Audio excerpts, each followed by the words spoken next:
Greetings, everyone. So tonight's talk, we will be talking about the Christian faith-based discussion related to mental health and suicide.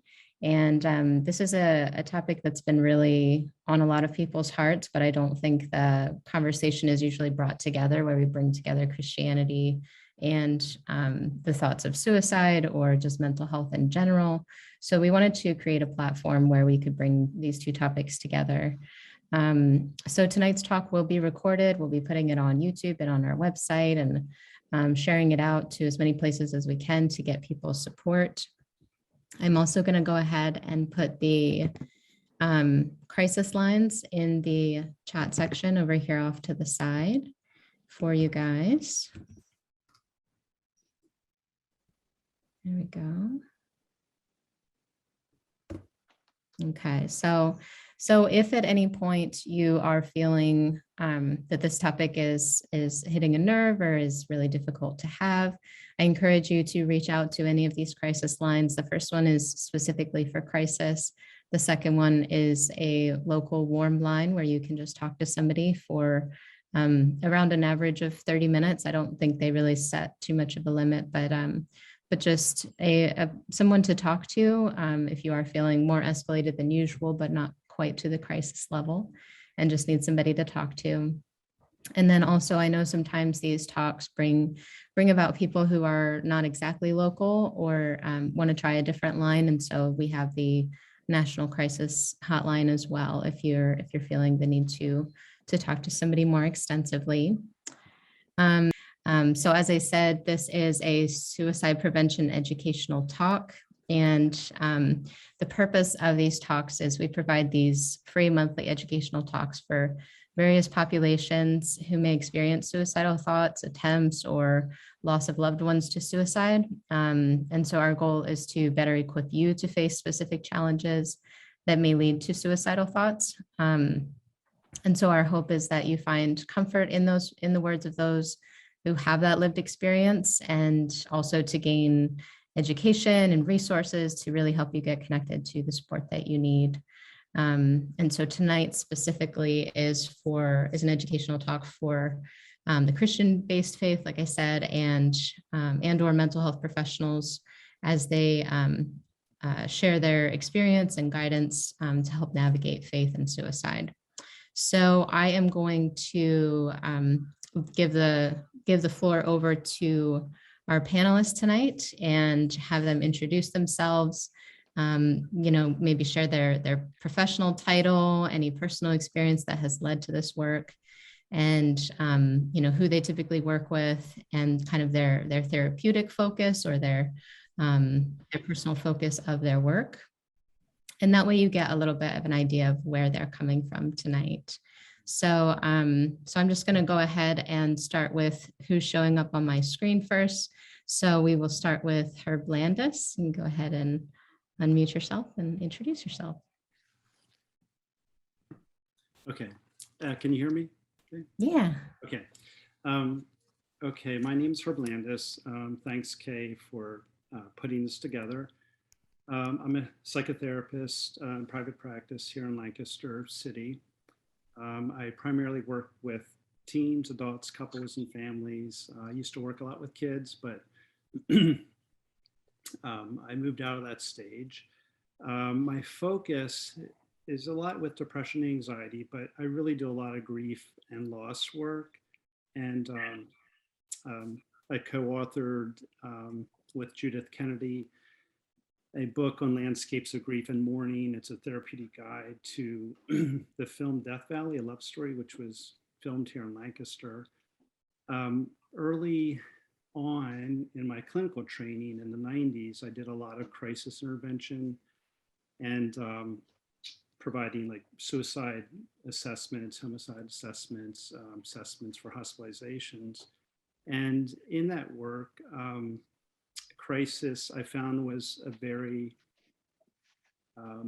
as a Chinese character describes crisis as, it's a danger, but there's so much opportunity within that crisis. And so you can have an impact right when that crisis is happening, a much greater crisis. And I loved being able to have that impact. Just my first exposure to knowing my understanding of suicide was when I was 7, and it had to do with a member in our church, a man who had tried to kill himself. He did survive, but that left a huge impact, and I'll talk a little bit about that later. And I've had friends who have suicided, died by suicide, um, most recent 2 years ago. And I just hear a lot of stories about how the faith community has been helpful and how it's been very hurtful.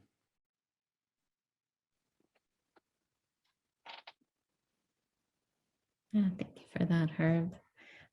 So now, Jane, could you go ahead and introduce yourself? Sure. Good evening, everybody. I am Reverend Jane Dutton. I am one of the associate pastors of Grandview Church in Lancaster. My first career was in social work. I have undergraduate and graduate degrees in social work. I worked for about 18, 19 years with Community Services Group here in Lancaster. And that was I worked primarily in mental health. And that was before I went to seminary, and I graduated from Lancaster Theological Seminary with a Master's of Divinity. I did a year of clinical pastoral education at Penn State Hershey. I did a residency there, and I did a tremendous amount of trauma work there. I also worked with babies and families there. My role now is primarily pastoral care at Grandview. For folks who are unable to come to church for whatever reason or fully engage in the community, my role is essentially to take the church to them. So I do a tremendous amount of visitation. Most of the people that I visit are elderly, but not all. And I do work with folks who are experiencing a tremendous amount of grief and loss, especially end of life. I do a fair number of funerals. That's one of the things that I work on. In terms of experience with suicide, I have known folks over the years who have died by suicide. I've known folks over the years who have attempted to die by suicide. And so I have tried to walk with them and walk with their families through a pretty dark period in their lives. Thank you, Jane. And next person we have is Jonathan Reese. Hi, everyone. I'm Jonathan Reese. I'm a licensed professional counselor here in the state of Pennsylvania, and I work at Pennsylvania Counseling Services. I work there seeing mental health and drug and alcohol clients, and I'm also the team lead there at that office. I'm also an adjunct professor at Lancaster Bible College in the counseling department and in the Bible and theology department as well. So a lot of the folks that I work with are coming from a variety of backgrounds. Lots of folks that are believers, and lots of folks that also aren't believers as well. So I work with a large mixture of folks, a lot of anxiety, depression, a lot of trauma. And something that I found that really connects a lot of my clients together is that they all have a lot of bullying experiences with lots of folks. And so that's how I work professionally. I see kids, adolescents, adults, couples. I see a lot of different folks. Personally, I grew up as a pastor's kid. So I was in the heart of the church for many years growing up. And I've struggled with my own anxiety, depression, suicidal ideation. I've struggled with that, and I've had to do a lot of work on myself, and still am doing a lot of work on myself with how I address those areas of my life. So I'm looking forward to learning along with all of you here tonight. Great, thank you, Jonathan. Next we have Janelle. Hi, everybody. So I'm Janelle Biddikofer, and I'm thrilled to see all of you here today. There's a lot of people here, and I think that's so exciting for this important topic. So I'm really excited to see you all here. I'm a licensed clinical social worker, so I work with mental health clients. I have a private practice here in Lancaster, but I've been working in the field of mental health and addictions for about 25 years now. So worked in everywhere from the outpatient counseling to inpatient hospitals and drug treatment programs and emergency services and disaster response through the Red Cross, mental health, all those areas. I work with a lot of people with depression and a lot of people with other things like schizophrenia, bipolar disorder, trauma history, all those things. And I'm also the executive director of an organization called We Rise International. And that's actually probably kind of how I got involved in this discussion today, is because in that organization, we have a program called the Churches Care Program, where I get to interact really closely with churches, because what we do is exactly this. We strengthen the ability of churches to respond and support people who are experiencing mental health or addiction struggles in their church community, in their families, in their community at large. And so we work really closely and directly with church leaders, lay leaders, and then with the entire church to really strengthen their ability. We are based in Lancaster and Raleigh, North Carolina, so we have kind of a wide ranging area. So, and I'm also, I've written a book also called Streetlights, Empowering Christians to Respond to Mental Illnesses and Addictions. And so it's really just it's a discussion guide, and it's a direct sort of support manual to literally walk people through how to support someone in a hands-on way, and just how to learn more about stigma reduction and what causes mental illnesses and addictions and just all that stuff. So I'll put the information on that in the chat, and I think that'll come up later when we're talking about maybe resources, but I can put just the websites for those two resources in the chat. But I guess I'll say too, kind of like many of the others who have shared as far as speakers, I too have personal mental health experience. When I was in college, I had a real struggle with very serious suicidal depression that pretty much almost ended my life. And I'm grateful to be here today. And I've also lost 3 people close to me who died from suicide. So much like the other speakers, I think we're all here because we have personal experience and a real passion for this topic. So again, thrilled to have you all here today, and glad to be a part of this. Great, thank you, Janelle.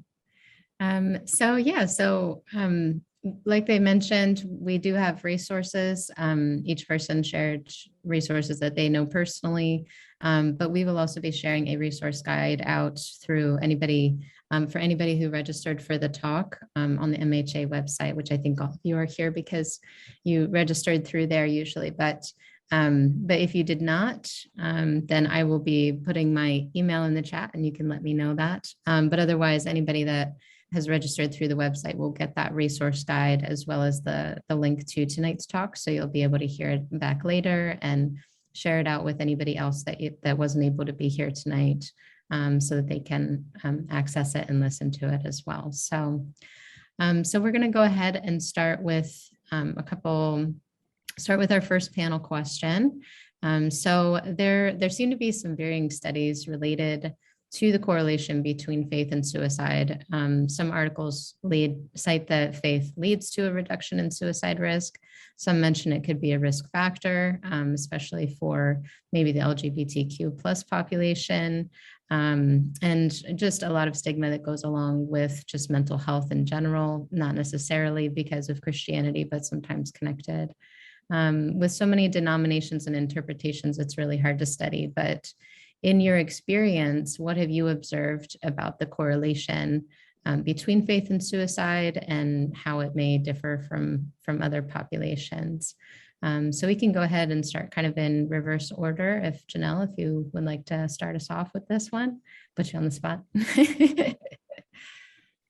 Oh, I was expecting to be last. Well, tried to jump on it. I guess one thing that kind of comes to my mind is that there's sometimes confusion that having a strong faith would prevent a person from having mental health struggles. And that is 100% not true. Having a strong faith is a wonderful support system, and being a part of a church is a huge support and a really important support that can provide a lot of hope and support to people.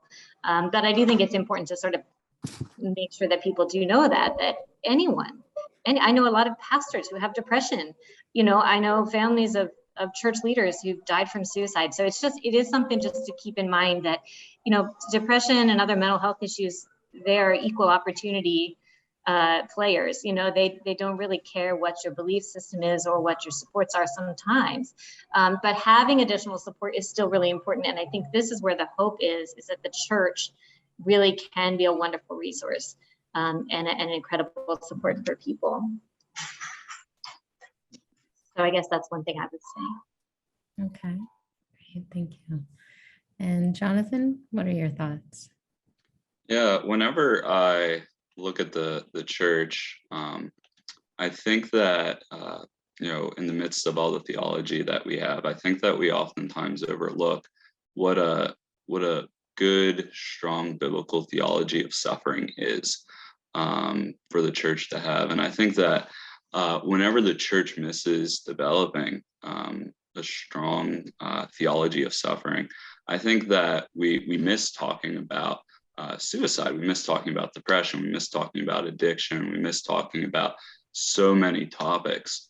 So whenever I look at the church and whenever I engage with my clients, engage with my students, the big thing is, man, like they're trying to combine so many things that that don't create this good core theology that's going to allow them to stand firm, that's going to allow them to have that community, that's going to allow them to embrace even their own weaknesses. If the church could do a better job at developing a theology of suffering, if the church could walk alongside people as they wrestle through their own theologies of suffering, I think that that how we encounter Christians and suicide, Christians and mental health, Christians and addiction, lots of things wouldn't necessarily be solved, but I think that we'd be starting at a better place and coming to a better core of just how we wrestle with this topic. So I always encourage my clients, hey, like we gotta, like I provide them some education about theology of suffering and say, okay, let's start diving into what this actually looks like for you to live that out, and what does your faith actually say, which I think gives it legs much more than whenever we talk about theology, we oftentimes make it legless, but legs allow something to stand up and allow it to go somewhere. So those are my thoughts with that. Okay. And by theology of suffering, you mean kind of what could we, for those who don't know necessarily what the word theology means, what could we look at? Yeah, so study of God, study of Scripture, and how that and how Scripture, how God talks about suffering throughout the Bible, and how even whenever we're developing this idea of how Scripture tells us about what suffering is, how we can bring in other parts from psychology, from sociology that help us create this strong core with that. So that's what I mean by theology. Yeah, so kind of like a healthier relationship with suffering and a healthier idea of how to deal with it as well. Okay. Yeah, thank you. And Jane? I appreciate your saying that, Jonathan, in terms of suffering. And I think one of the most important things that the church can do and the church should do is to not shy away from these really tough topics.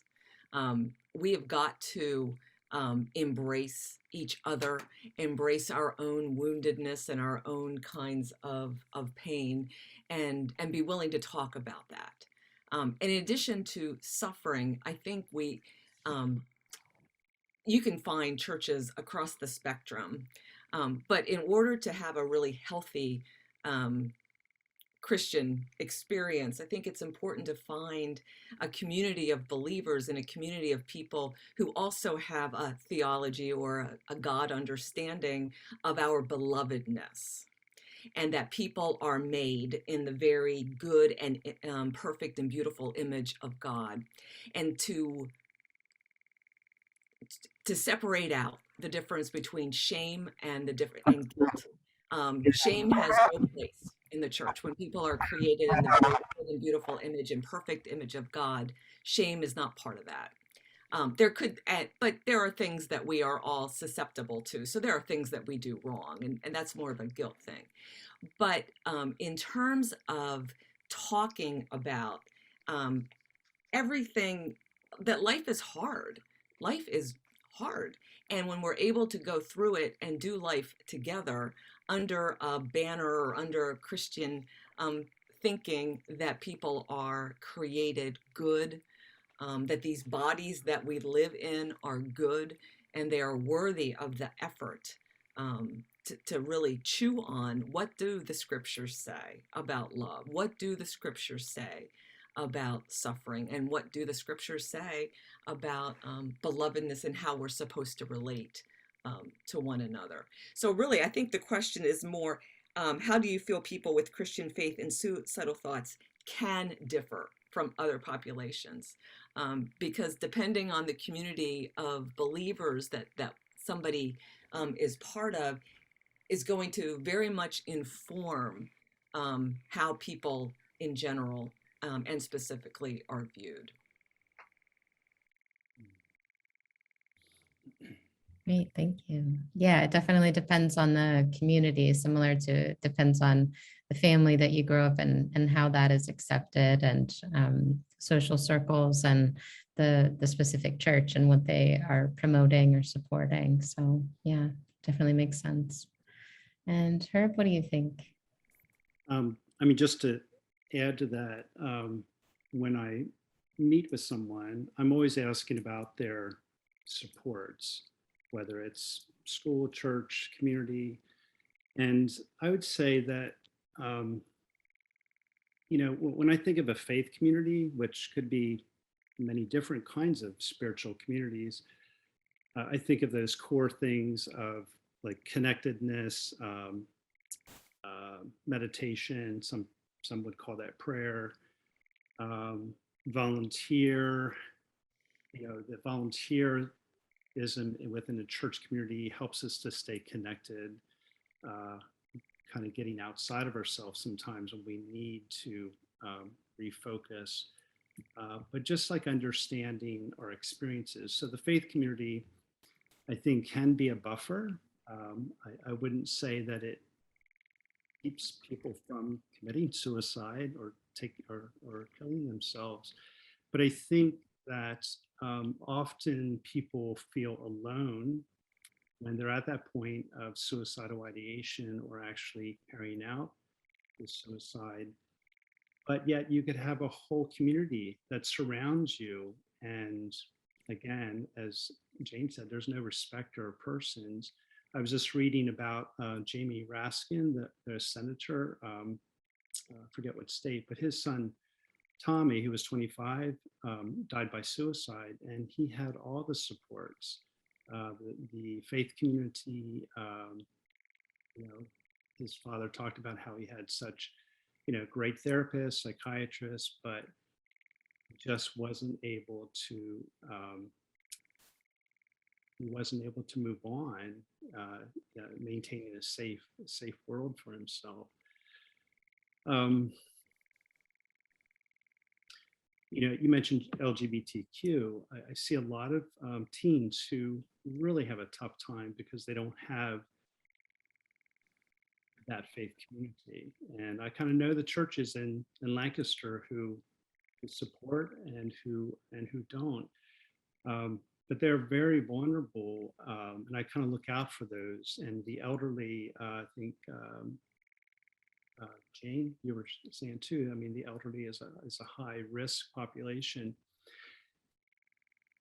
And I'll tell you the story, and I won't make this long, but my experience as a 7-year-old sitting in church and having heard about this gentleman who had tried to kill himself. I found out about it early because my older sister was a nurse, and the medical team, pulled him through. And then I see him in church, and he stands up, and the thing that struck me is that here this man comes to church. He is asking for forgiveness for trying to kill himself. And he sat alone. Like he sat alone and stood alone kind of, gave his testimony, but he felt shame and he felt, and it's just, as a 7-year-old, it's like, there should be people around this man, this guy had experienced something traumatic, that he comes to our church and there's no one even sitting next to him. It just is striking. And so there are a lot of people that aren't sitting or standing next to the ones who go through these experiences.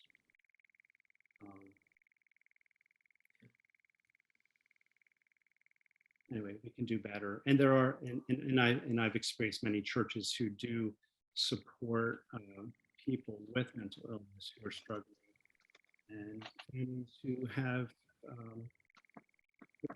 with the loss of their loved one and have been walking alongside. But it's really painful to hear some of the stories. And so I feel like I do my little part. We all do our little parts, and those who are listening, I mean, you're all doing your part as well. I'll stop. Sorry, that got long. No, that's great. I think that those are all important points to bring up. And I think a lot of times also what comes to mind is sometimes we associate, everybody has challenges and everybody has a different perspective on things, but sometimes we associate someone's opinion that's associated with faith as associated with, Christianity as a whole. And so we take that on as a faith identity, if that makes sense, rather than being like, oh, that's the person's interpretation. And so there's some people that we have a families of suicide loss support group. And in there, some people have talked about how the church, members of the church completely turned away from them and didn't interact with them, and just kind of rejected them. And then other people that say that it was a very inviting place and a very forgiving and welcoming place. And so to Jane's point, it's also about the culture that church brings about, or Jonathan's point about like, it's the theology and what you're, teaching, and how much you're learning about the suffering and the challenges that the people even in the Bible experience. And to add to that, I also grew up in the church, and there was some of the stigma or challenges that I felt were faced were sometimes the belief that the more that you help people, the better your mental health will be. And so there was a huge promotion of kind of, we'll give more of yourself and then you'll feel better. But when we sacrifice ourselves and we don't do any kind of self-care and we're not taking care of ourselves, then that still is not going to balance out, if that makes sense. And mental health challenges are still mental health challenges, whether you put it in a pretty bow and whether you're helping other people or not. It doesn't necessarily have a correlation. And then also just the belief that, well, you need to pray harder and you need to read your Bible more. And if you do those things, then your mental health is going to somehow, change. And that is not necessarily always the case. It's similar to any self-care where you want to do these things on a regular basis and they're helpful, but one does not, it doesn't mean that your faith is weak or you're not praying enough, and that's why you're having, mental health challenges. And so, what we want to do tonight too is kind of break out some of this stigma and some of these false beliefs that kind of get shared around in some churches and in some even misinterpretations of certain things. I think even in biblical times, they didn't really have an understanding of what we do now as far as mental health. And so, somebody, was possessed by demons. Well, now we understand, that may have been schizophrenia. And so now we have more of that kind of vocabulary around it. And so we're trying to understand what we know as far as mental health today and what the Bible says, and helping to kind of build a bridge between the two and help there to be a better understanding of all of it. So thank you guys for sharing that.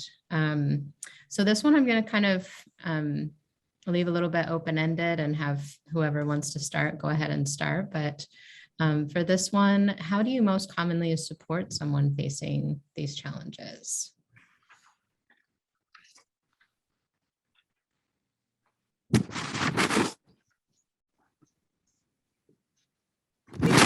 Important for the church at large to infuse mental health and the challenges that people face, to infuse that in all aspects of life. I talked earlier a little bit about the idea of belovedness. And if we can create a community where babies in the nursery are beloved and feel beloved, and kids in our Sunday school, and youth and young adults and my age adults and older adults, if we can infuse that in all aspects of the church, that's going to make us healthier. I think we need to be preaching it from the pulpit. We cannot hide behind that prayer is going to make it all go away, that if you believe everything is fine, cheer up, all will be well, or, you know, you're saved and it's a once and done kind of thing, and then there's just no more problems. That is just not the way life is, you know. People can come to faith, people can grow in faith, but there is this lifelong journey that we're all on, because life is hard, and there is suffering, and there is oppression, and there is sin in the world, and we just cannot shy away from that. And so all aspects of the life of the church should not shy away from that. It should be out in the open. So, I mean, that's one response. I'm sure many responses.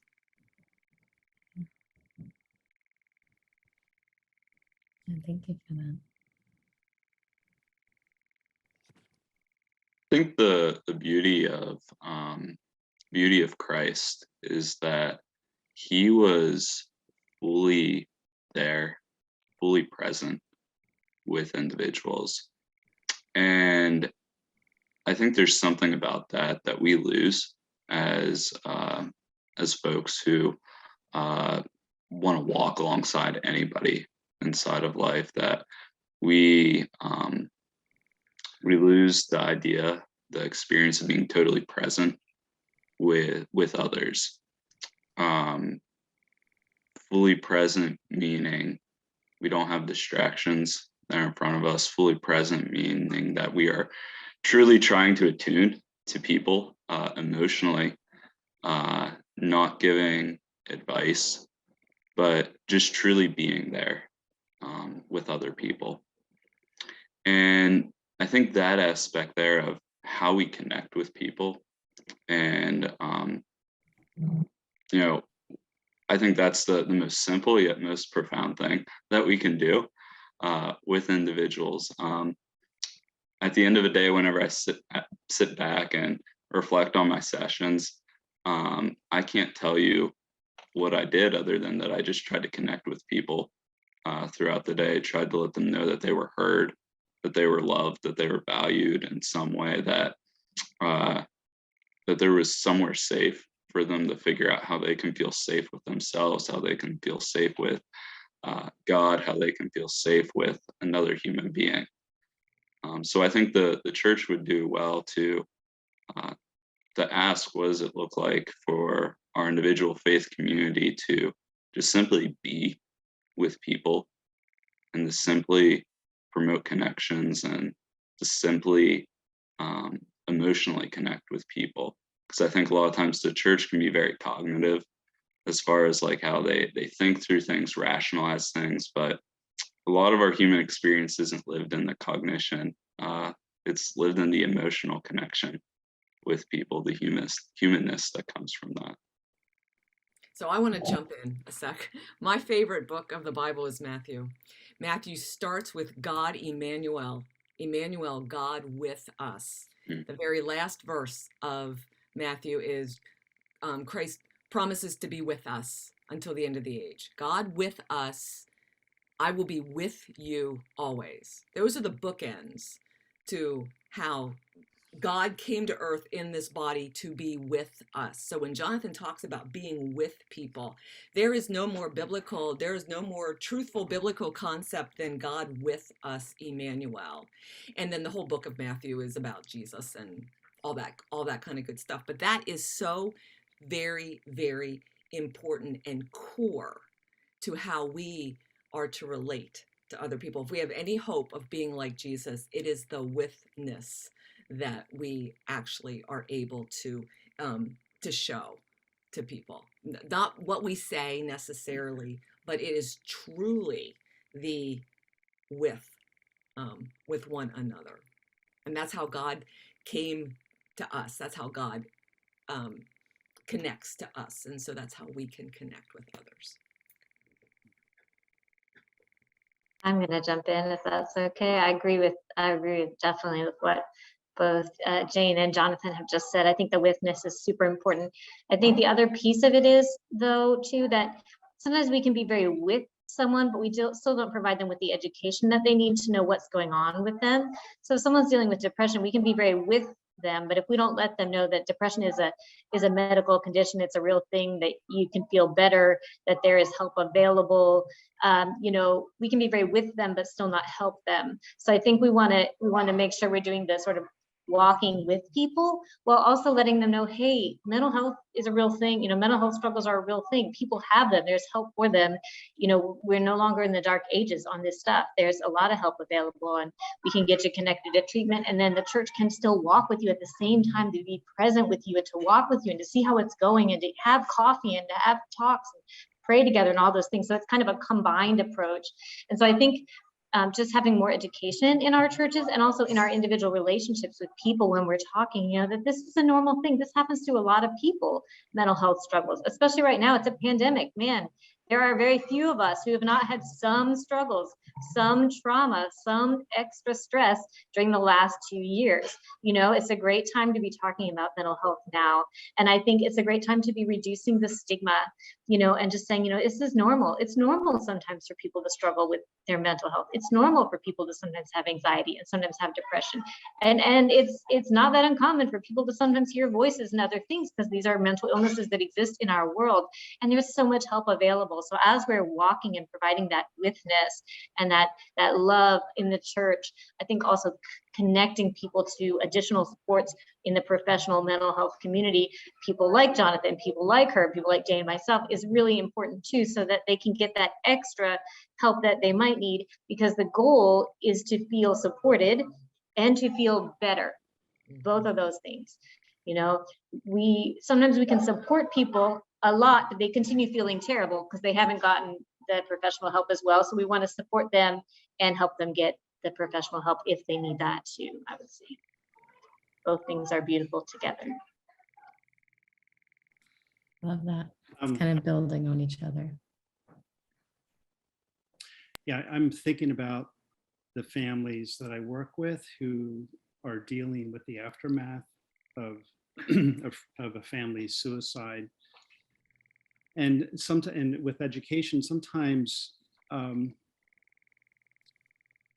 education is helping that family help the church to know how to best support them. Because a lot of people don't know.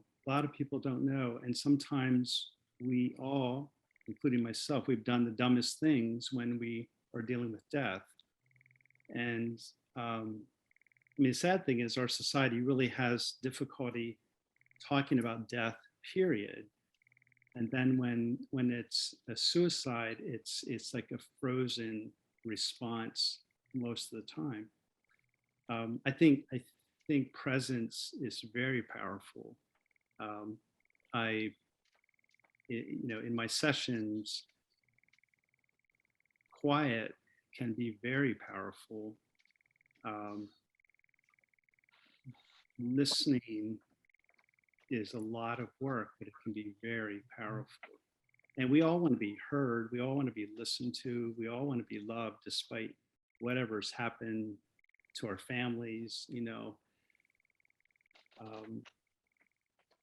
I mean, it's unbelievable. Like, I keep thinking of situations I really can't share, so I'll make this general, but a person who survives a suicide, it's wonderful. People are happy, and sometimes the person is happy to be alive. Sometimes they're not always happy about that. But the family, there's been many families that have not been able to process that. So there's still processing that has to happen after that because they went through all of this together and the shock. And so I think about the families who are left with very little support in the community. You know, the meals kind of, you know, they end after what, a couple months, right? You know, is the death of their son or daughter recognized when the anniversary date comes around, as it would somebody else who has died by natural causes? So I think of those things, but I think as all of us have said, I mean, being able to listen carefully with support, with education, and my trying to help educate clients to ask for what they need in their church community or whatever their community is, whatever their faith community is.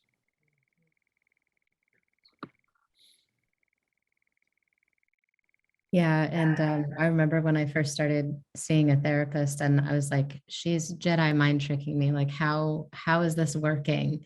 And what I realized was really just that she was listening. She was just listening, just sitting there and listening. No interruption, no advice or anything like that. And honestly, at that point in my life, that was very, very rare to ever have somebody do that. And so it's just a testament definitely to the power of listening and just being there for someone. I think a lot of times people know the stuff, you know, when we want to give advice because it's the way we're trying to support, but a lot of times maybe the person knows what they need to do, but they're just really trying to feel that emotion. And sometimes if we try to just push that away too fast or try to like, well, just do this, we'll just do this, you know, we haven't validated that emotion enough to just say like, it's okay that you feel upset right now. This is a frustrating situation, or, you know, this is really exhausting, or I hear what you're saying that you're really depressed about this difficult thing you're going through. Yeah, and likewise with grief, I think a lot of times people don't know what to do, and so there's this initial comfort, and then sometimes even an avoidance that we see happen, where people don't want to ask about it, or they don't know if it's okay to ask about it. But you know, to check in with those people after that initial time is really powerful because that person's still grieving. You know, 6 months later, a year later. So checking in with that person and seeing how they're doing can be really powerful. If you know the person's, if somebody has died and you know that person's birthday, that can really be an important phone call to make to a parent or to a surviving spouse or child, you know, that you know, you remembered when that person's birthday is. Yeah, and again, you don't have to have anything special to say, you know, it's just, I'm here with you, I remembered, and, you know, that's enough. Helps them feel a little bit less alone in that moment. So, yeah, so for our next question, what if someone has a loved one struggling with knowing how to support this person? So say they have someone that's dealing with depression, dealing with suicidal thoughts, and they're also a Christian, and how can we, I know we've talked about listening, and so we've identified some of these things. Is there anything in addition to what we've just discussed that you guys would like to add to this point? Well, I'll go ahead and start.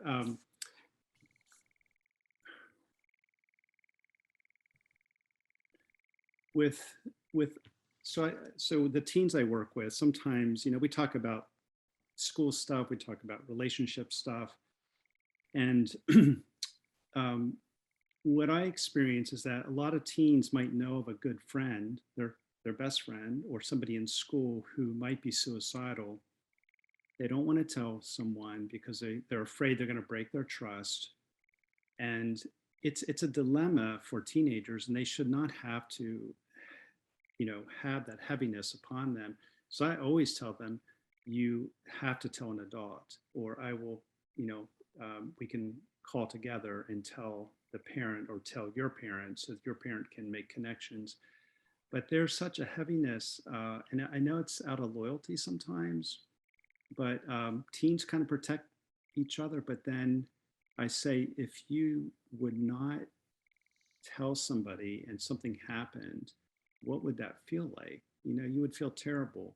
So that's one thing in just helping a friend who has somebody who's struggling, is to always, especially if they're suicidal or they're homicidal, to let an adult know. So I don't know why I thought of adolescence. The band called Logic, you know, they have this song, which is the National Suicide Prevention hotline number, the 1-800-273-8255. And that, if you remember, like I think I came out in 2017, but it talks about, you know, wanting to live, and teens know that number, adults know that number. And even when we were doing like these assessments in the schools with Samaritan Counseling Center has this Teen Hope program where they do assessments on kids, anxiety, depression, suicide. And we always give the kids the crisis number.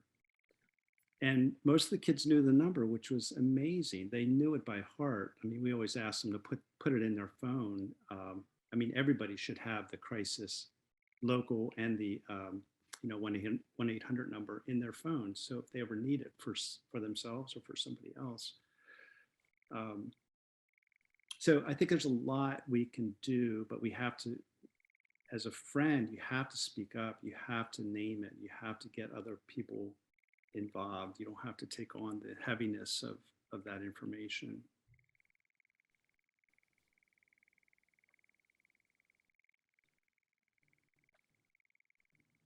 I looked at the song and I'm adding it to the chat for those who have not heard it. You can go ahead, Janelle.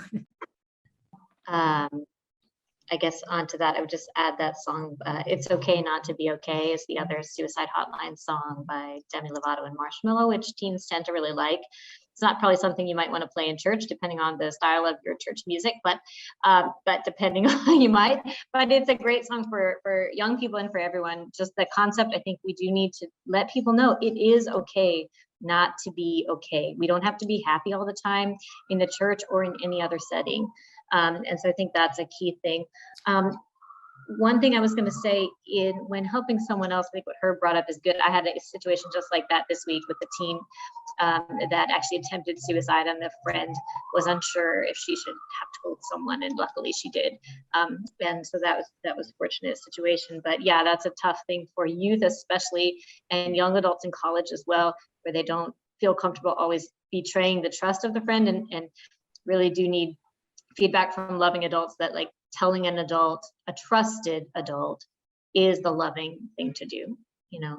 But I guess I would say the other thing is when you're helping a friend or loved one, it's a lot of stress for you as well. And it's important to make sure that you're getting the support that you need, you know, that you have someone to talk to, even if you're not going to talk specifically about that person's situation with their name because you're trying to be, you know, maybe trying to keep it confidential or whatnot, but to have someone who can support you, you know, the idea, sorry, I have some background noise here. I hope it's not coming through on the thing, but just the idea of like, you know, if you're in an airplane, they always say, put your own oxygen mask on before you try to put the oxygen mask on someone else. I think that's the most important thing. We need to be okay in getting our own support before we can really help someone and support someone else. And I guess the other thing I would say is mental health struggles are tough, you know, and addiction struggles as well. When someone is really in a mental health crisis, sometimes it takes a team approach.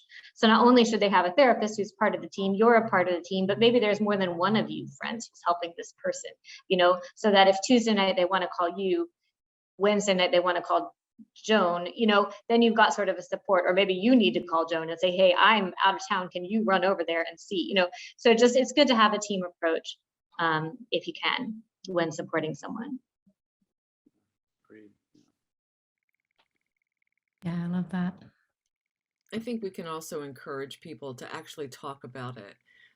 I know any number of people who, you know, I don't want to burden somebody with it, or I don't want to, I'm afraid if I bring it up, if somebody's struggling and I ask them how they're doing, really how they're doing, I don't want to make them feel worse.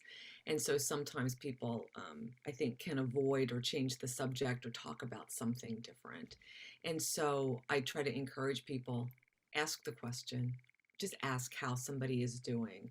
And that really does show that you care about them. You may not have the answer. You know, you may need to refer them to somebody else. You may need to get some help yourself so that you know how you can maybe even be more helpful, but don't shy away from talking about it because it's there. Whether you talk about it or not, that person is still struggling. So be brave, and, you know, talk about it. That brings to mind a Henry Nouwen quote that I have here.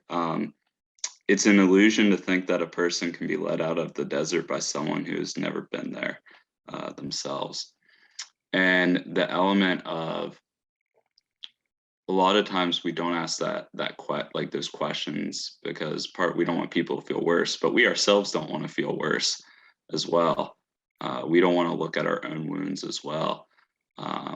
So I think that if we're going to walk alongside others, we have to do a deep dive and look at our own wounds, and we have to engage with that so that we know what's going to trigger us whenever we want to walk alongside of other individuals. And that can probably be the most loving thing that we do for folks. Mm-hmm. Yeah, along with that, Jonathan, I would say as a therapist, I mean, we're all human, you know, we all have our struggles, and we all have our relationship issues. And, you know, there's been a couple times throughout my professional career that something was going on that I had to decline seeing a client because I wouldn't be helpful for them because I'm in the mix of this myself, and therefore probably would not be the best at this time to help. But yeah, along with the line, we're all human. We all have to take care of ourselves, pastors, therapists, to do good work.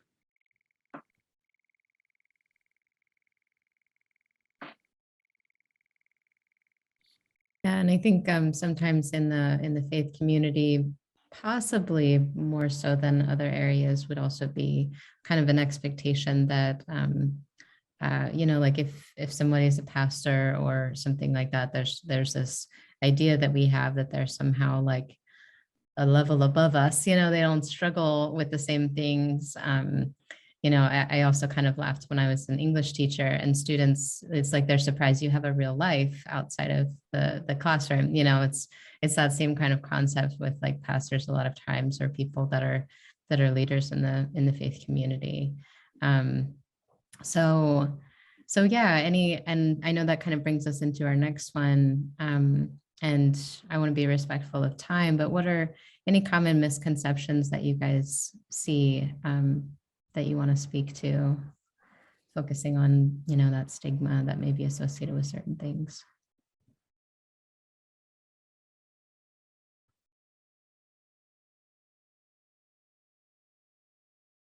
I guess two things that strike me there. One misconception, I think, is that people can't feel better, or that people don't want to feel better. And I think both of those things tend to be totally wrong.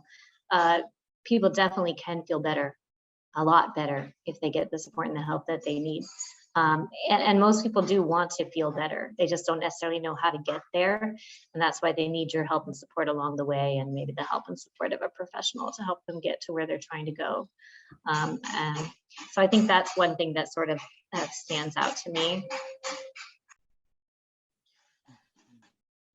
And then I guess I'll just one other, sorry, there's noise behind me again. But one other thing I think with the suicide, Herb was talking about supporting survivors of family members or loved ones who've lost someone to suicide. I think that's so important. And one thing people often are told is that their loved one did something wrong by ending their life by suicide, that somehow it was a sin, that somehow it was an intentionally wrong thing that they did. And, you know, having been one of those people who's on the edge of suicide, you're not thinking rationally at that time.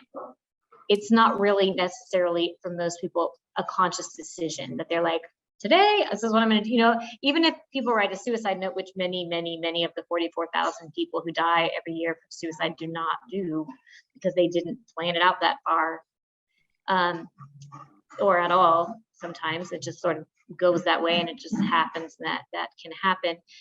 to understand that, there's nothing in the Bible that says that suicide is a sin. There's nothing at all in the Bible that says that. That's a belief that doesn't come actually from scripture. It's a belief that comes from our culture. And so we just want to remember that when someone dies from suicide, it's a death caused by a medical condition, just like cancer, other things, depression, other mental illnesses. They affect the way the person is thinking, and they're not able to be as rational as they normally would be at that time. And they make decisions they wouldn't normally otherwise make. And it's a huge loss to them. It's a huge loss to their family. And so just to make sure we're giving people the right information that, your child didn't do something sinful, and your child is a huge loss, and we love them and they were so amazing. And that someone who ends their life by suicide certainly can still go to heaven. It is just the same as a person who dies from cancer. It is not a sin, and it's not a choice to do something wrong. So I think that's a stigma, and that's a false belief that affects a lot of people, and the support and love that especially people whose loved one died from suicide gets, but also people who attempt suicide sometimes get a lot of rub from like, why would you do that? Don't you know it's a sinful, wrong thing? And that certainly is not what they were thinking about at all when they attempted to end their life. So some of those thoughts. That's a really good point, Janelle, that the Bible does not say anywhere that it's a sin. The Bible does say, however, in Romans 8, that there is nothing that can separate someone from the love of God. Nothing. So that's nothing. There's nothing. Amen. But these stories, like when the blind man is brought to Jesus, I think I have it right, and the people ask, who sinned? Did he or did his parents? Like it has this implication that whether it's a physical illness or a mental illness, there's someone to blame. Like that does come up in the Bible, and I think we kind of jump from that to the sin piece with suicide. I was looking through my notes, and I came across this little article I cut out. This was like a few years ago, and in it talked about India. If you commit suicide, it's a crime. I mean, how ridiculous is that? And so I Googled it even today, and it's still a crime. I mean, there have been other countries that have eliminated that, but like that just doesn't make sense. So it's also a crime, and you're also kind of castigated by the faith community as well.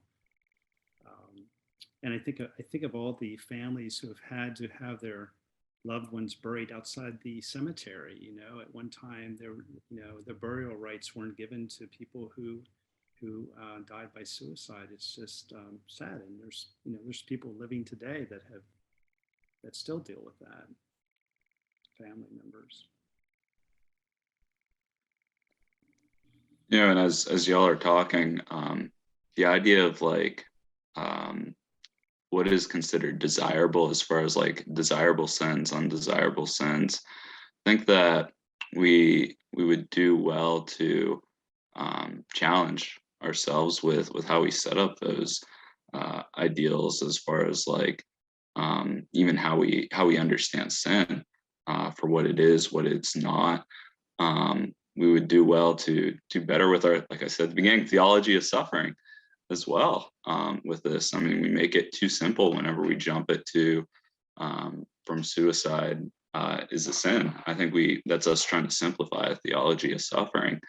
So if we make it more complex, if we give it some feet to stand on, I think that impacts how the preaching comes from the pulpit. I think that impacts how small groups in church interact with each other. That impacts a whole lot with how we just live as a community.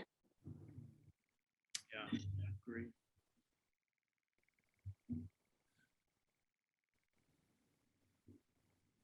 Well, thank you all for that. I'm getting good feedback in the chats from people who are appreciating what you guys are sharing and saying it's touching on things that are affecting them. So thank you. So as far as resources, what are some resources that people can look to get more support in these areas, related to the Christian faith and suicidal thoughts, and just, how to help them to get the support that they need for themselves or for others or for their church.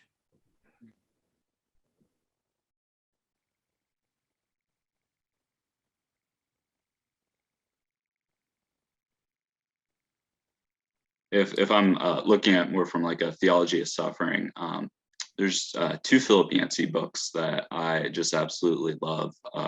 Where's God When It Hurts is an excellent book, and just answering that question that lots of times that we end up asking. And then Disappointed with God. Lots of times in our questioning, we have this idea of, well, there's some questions that we're not allowed to ask, and I think Yancey does a good job in saying, no, actually, you are allowed to ask those questions, and it's okay for us to do that. So those are two resources. I think if you're looking to develop theology of suffering, that's a great place to start.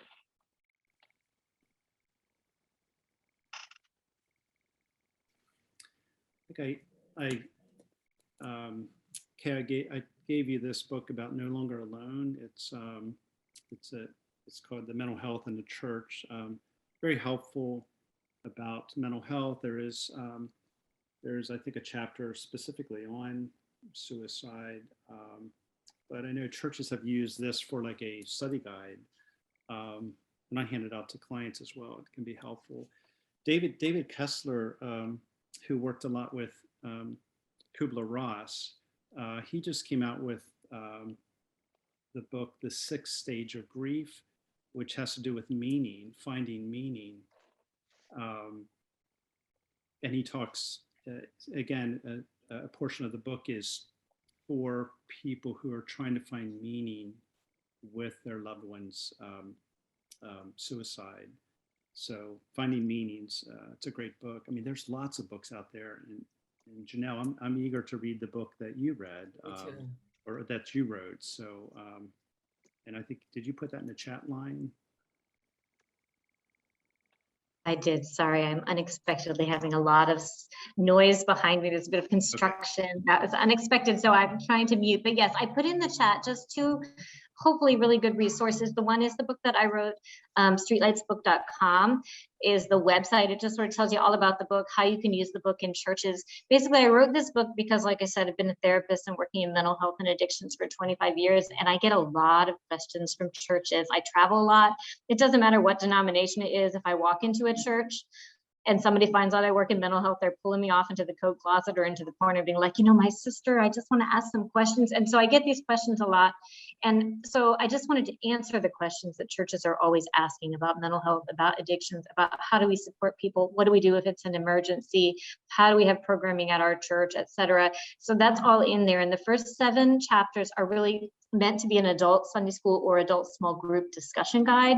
So the idea is that you can use it for that at your church to really educate your entire church about mental illnesses and addictions. It does have a chapter on suicide. It also has a chapter on how do we support our church leaders when they're having a mental health struggle, and their families as well, because that's a common issue that we sometimes struggle with.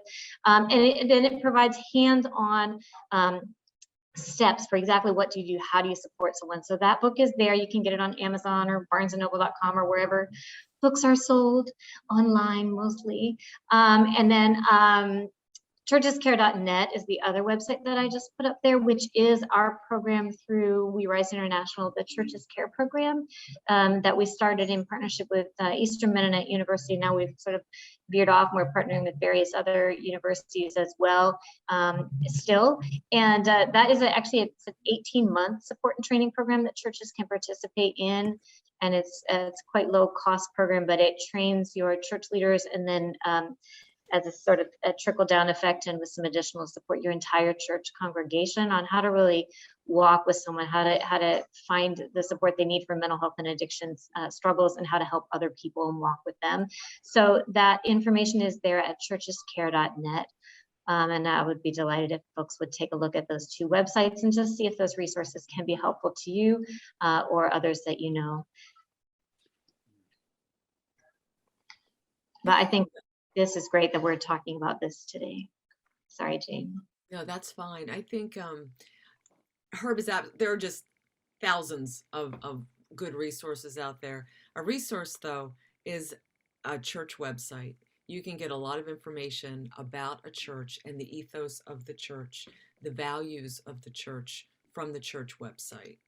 I would also encourage people, if they are interested in engaging with church, the one, maybe the only good thing that happened out of the pandemic is live stream. And churches that were not live streamed before, many of them are now. And so for folks who have been so very wounded by the church, hurt by the church, damaged by the church, people have the opportunity to go online, see if a church really does do what it says that it's done, what it says it does. You know, we love all people. Well, why don't you go look at a couple services and see if that's really the message that you get. Are all people truly accepted? Are all people truly loved? Because it is daunting, and it is a scary thing to walk through the doors of a church that you've never been to before. It is sometimes too risky to do. Live stream has given everybody the opportunity to take a look, dip your toe in just a little bit to see, and then maybe somebody will come through the door. So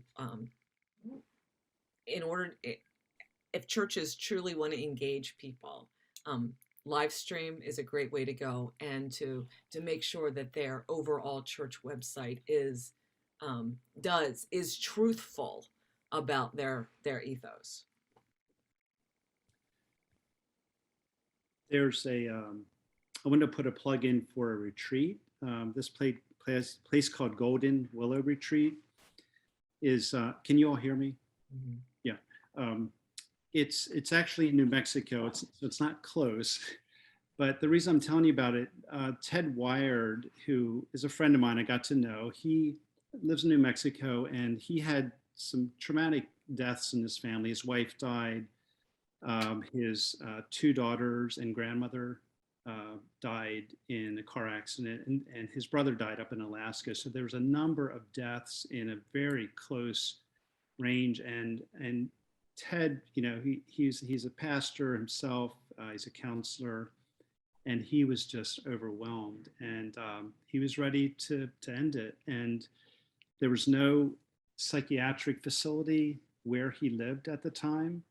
So he checked into an addictions inpatient facility. He didn't have addictions problems, but he stayed there a month, recovered, and he was dealing with his grief. He was no longer suicidal, but he vowed that once he got out, he would develop a retreat for people who are dealing with tremendous loss. So it's a nonprofit. It's called Golden Willow Retreat, and they have a whole group of professionals that support you while you're there. There's Reiki, there's massage, there's therapy, there's group stuff, there's a lot of meditation stuff.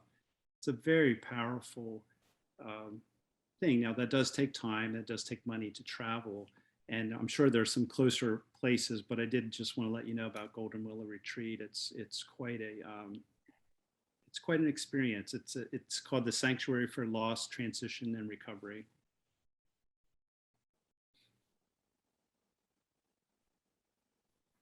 Great, thank you all for sharing those. And I know some of you were asking for specific names. Panelists, if you want to write the specific name of the one that you most recommend, because I know sometimes that gives them at least a good place to start. That's helpful, and I know some of you did that. So resources you're saying, or of counselors, or yeah. So like Janelle, you did it with streetlightsbook.com, and Herb, you did it as well, like in the chat. So like the ones that you're recommending maybe people start with, because I know resources, like you said, there can be a lot out there, and we certainly want to give people just like a couple options to start with. And so at least that gets us to a good starting place. So aside from questions on book titles, I haven't seen any questions in the chat, but I do want to give you guys an opportunity if anybody Those are all the questions we have for tonight. So if there's anybody that's in the audience that would like to ask a question specifically of our panelists, you're welcome to unmute yourself or write it in the chat. While we're waiting for people to do that, Kay, I just stuck in the chat also psychologytoday.com. I don't work for them. I'm not associated with them, but I would just say probably most of the therapists on this call are probably on psychologytoday.com or have been. And most therapists in the US are on psychologytoday.com. So I hear from people constantly and from pastors all the time and youth pastors, you know, we want to connect someone, but we don't know where to connect them. It's hard to find a counselor in our town. It's hard to know if they're going to be a good match for this person. You know, it's hard to know if they're any good. Psychologytoday.com is a great place to go to find someone, because you can search by the kind of need they have, the age group they're in, the kind of insurance they have. You search by your community and you'll find lots and lots of counselors. Some of them are seeing people online, which is great during the pandemic, great if they don't have transportation, and others are seeing people in the office and online. So there's just a lot of resources there. I just wanted to put that out for if you're struggling to find resources, that's a good starting point. Yes, thank you for that. Any questions in the audience?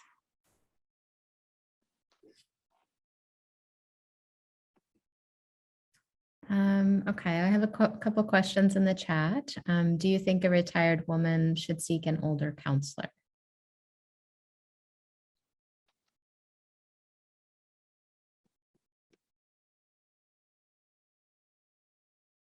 Any It thoughts on depends. that?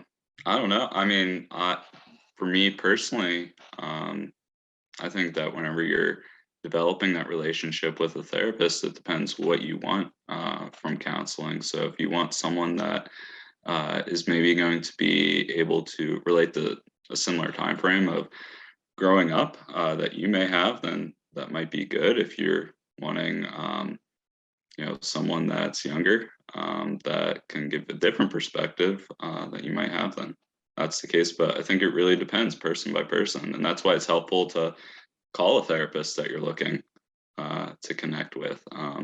If the therapist doesn't have enough time to have a conversation with you on the phone, that is the wrong therapist for you.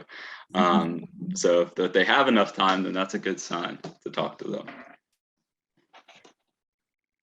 Yeah, and I'll also say, I know Jane mentioned looking at the church's websites and comparing those and seeing like, does their website match what they say? And also I tell a lot of people they'll go to therapy for like 1 or 2 sessions and then they write it off and they're like, oh, that like therapy is not for me.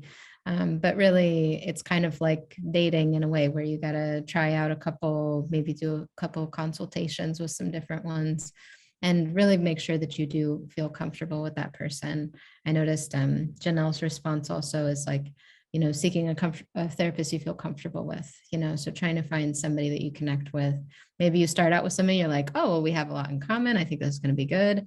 But then maybe you have too much in common, and so maybe you want somebody that has that different perspective. And so it's just good to be aware of the needs that you have and try it out and see who fits you best. Any other thoughts on that? And the client should never feel bad if they feel like it's not a good match. They should never feel bad to say, I think I'm going to try somebody else. So, yeah. I have questions. Sometimes people want to know a little bit about you as a therapist. And I think the older I get, the more I share in terms of it's clinically helpful. But, when you have parents who are dealing with like teenage stuff with their kids, sometimes they'll ask me, are you a parent? And I'll say, yes, my kids are this age. And so sometimes that's helpful.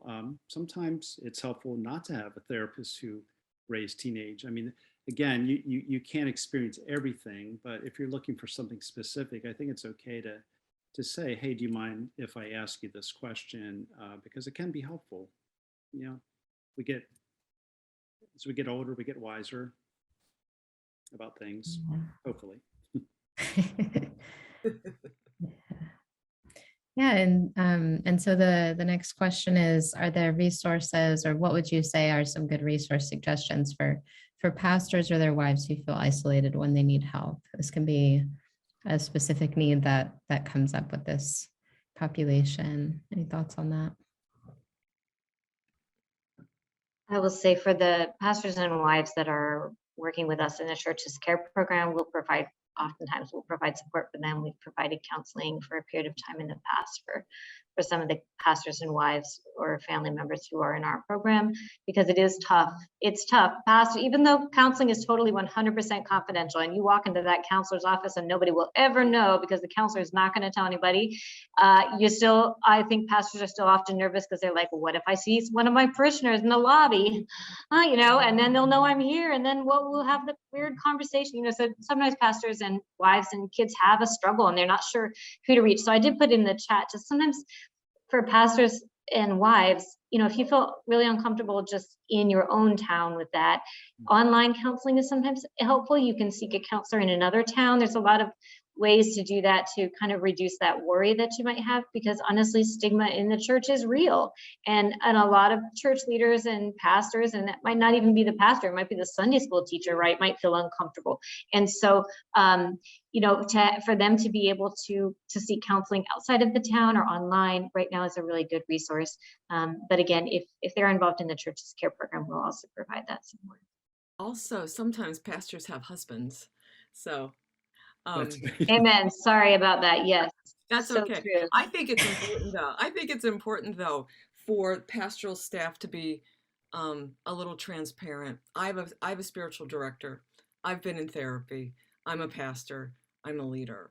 And so I think it's really important for leadership, whether it's pastoral leadership or leadership in a counseling center or leadership at MHA or leadership anywhere, to be transparent, so that we are not put on some kind of pedestal, right, that because we happen to hold this role, that we're somehow immune to pain, and the need.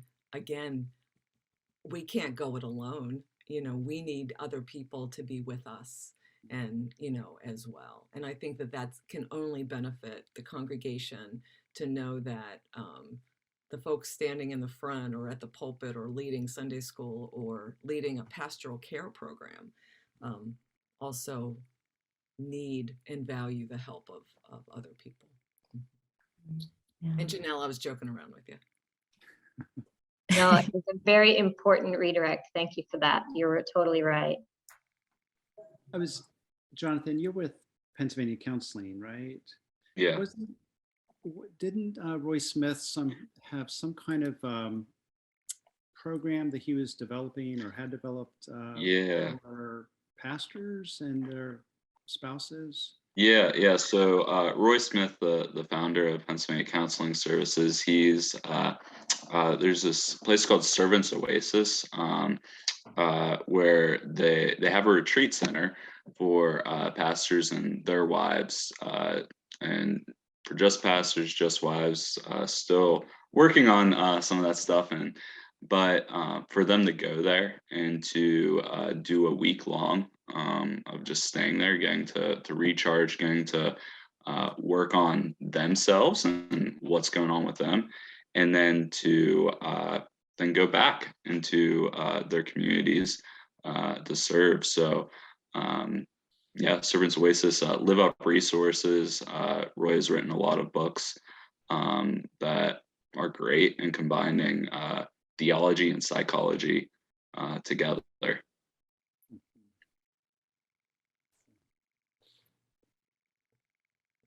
Thank you for that.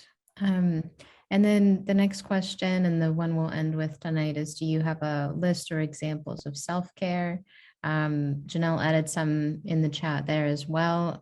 We have the level 1 self-care basic needs of like sleep, food, water, relationships, stuff like that. So that's your basic level. And then beyond that, you can start to look into things like boundaries and communication in relationships, healthy relationships, those kind of things that help to, help your mental health state a bit. And then reconnecting with, or just generally connecting with, healthy outlets. So we have things like she mentioned, like nature and meditation and, fitness and physical activity. The sunshine is really good for vitamin D, and which produces those happy chemicals in ourselves. Same with fitness. And so doing those kind of things for self-care. And yeah, any others that you guys can think of? I would like to suggest, if people are interested, to go back and read the very beginning of Genesis, and that God created all these things, and God created humankind, and then God rested. God rested before humankind did any work. So Sabbath actually comes before work. We often think that Sabbath and rest comes long after we're exhausted. But I think truly to be our best selves, to get rest in advance, is some of the best advice that I've ever been given, and the best advice that I can give. Yeah, I always think it's funny how in the Bible, Jesus would just like walk off, like he was supposed to be like serving a bunch of people, and then he just like walks off, and everybody's like, where'd Jesus go? Oh, he's up on a mountain somewhere. And you're just Taking a like, nap. dude, what's this guy doing? That's right. I'll be back. That's right. Yeah. And then they go and follow him, and he's like, dude, I set these boundaries, I left you guys alone and you still followed me, but no, but he still takes care of them. So yeah, it's good. One of my favorite self-care things I do once a month, I call it going off the grid. I turn off all the electronics for the weekend. I Mhm. tell people Friday, 5 o'clock till Monday, 6 o'clock in the morning, you're not going to get a hold of me. Nice. Nice. Yeah, there's those boundaries. That's good. Yeah. I really promote, well, a lot of things I do for myself. I usually don't recommend my clients to do things if I don't do them myself. So as you mentioned, like exercise is so good, getting out, taking hikes, walk. But I think the arts can be really helpful to let your mind and body relax. And arts meaning music, drawing, painting, playing with clay, creating music. I was just talking to somebody today. He's a rapper, and he's been able to rap as a way of dealing with what he was dealing with. He didn't want to write, that wouldn't be helpful. But I think the arts can be so helpful for all of us, for good self-care, creating. I think with that too, if you're looking for a therapist, a lot of times when we think about therapy, it's just sitting down and talking. Find a therapist that might actually do some of those expressive things just regularly inside of their sessions. Like I love using a sand tray inside of my sessions, and my adult clients even trust me enough to let them play with the sand inside of sessions. But get creative with the things that you do. There's maybe not one set list of how self-care should be done, but get creative. And with that too, there's also figuring out what are your medicators that you use, the things that you use to medicate, that keeps you from engaging with yourself, that keeps you from touching your emotional self. So knowing what those are and probably saying that's not self-care. And then it opens up the world for what else could be self-care for you.